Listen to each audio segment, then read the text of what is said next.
Atrocities એક્ટમાં ઠરાવ્યા પ્રમાણે દરેક રાજ્યમાં મુખ્યમંત્રીએ જાન્યુઆરી અને જુલાઈમાં એમ વર્ષમાં 2 વખત જે તે પ્રદેશમાં જે તે રાજ્યમાં આદિવાસી દલિત ઉત્પીડન અત્યાચારની ઘટનાઓ કેમ બને છે, એ ઘટનાઓ બનતી કઈ રીતે અટકાવી શકાય, જાતિના નામે થતી હિંસા અને ભેદભાવને કઈ રીતે ખતમ કરી શકાય, એટલે કે એટ્રોસિટી એક્ટના સુપરવિઝનના મોનિટરિંગ માટે સીએમની અધ્યક્ષતામાં વર્ષમાં 2 વાર મિટિંગ મળવી જોઈએ।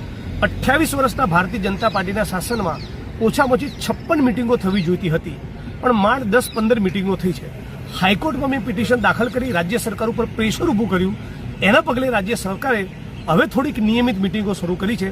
તો આજની મિટિંગમાં મેં રાજ્યના મુખ્યમંત્રી સમક્ષ માંગ કરી કે ઉના કાંડનો હમણાં ચુકાદો આવ્યો છે, ઉનાની ઘટના બહુ ગંભીર હતી, એ ગાય મરેલી હતી, એને શરૂઆતમાં જીવતી બતાવી, પણ આગળ આપણે પોલીસે ચાર્જશીટ દાખલ કર્યું અને કહ્યું કે એ જે ગાયનું મારણ સિંહ દ્વારા કરેલું, અને એ સિંહના મારણના એવિડન્સ એ રીતે મળ્યા હતા કે ગાયની ઉપર એશિયાટિક લાયનના વાળ અને દાંત અને નખના નિશાન મળી આવ્યા હતા। આજે ઘટનાના 10 વર્ષ થયા અને 42 આરોપીમાંથી એક આરોપીનું મૃત્યુ થયું। 41 આરોપીમાંથી 5ને સજા થઈ 5 વર્ષની, બાકીના 35-36 જેટલા આરોપીઓ નિર્દોષ છોડી દીધા છે। તો પીડિત પરિવાર એ તો અપીલમાં જશે જ, અમે તો નીચલી કોર્ટના ચુકાદાને હાઈકોર્ટમાં પડકારીશું, પણ રાજ્યની સરકાર દ્વારા પણ અપીલ કરવામાં આવે એવી માનનીય મુખ્યમંત્રી સમક્ષ મેં રજૂઆત કરી।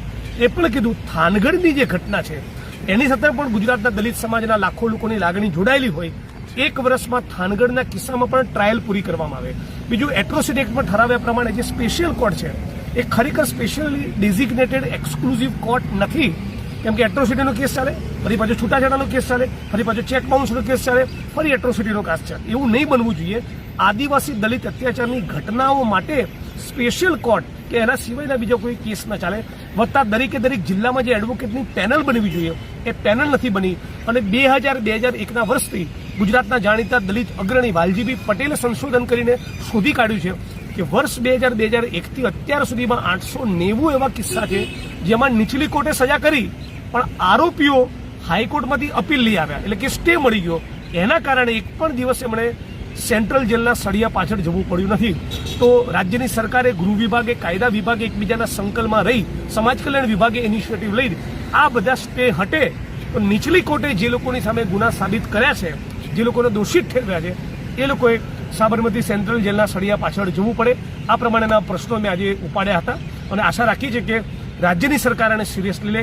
જો રાજ્યની સરકાર સિરિયસલી ન લે અને થાનગઢના કેસમાં ટ્રાયલ ન શરૂ થાય, થાનગઢની ટ્રાયલ ઝડપથી ન પતે, ઉનાના કેસમાં રાજ્યની સરકાર અપીલ દાખલ ન કરે, તો પછી આગળ રોડ પર ઉતરીને લડવું પડશે।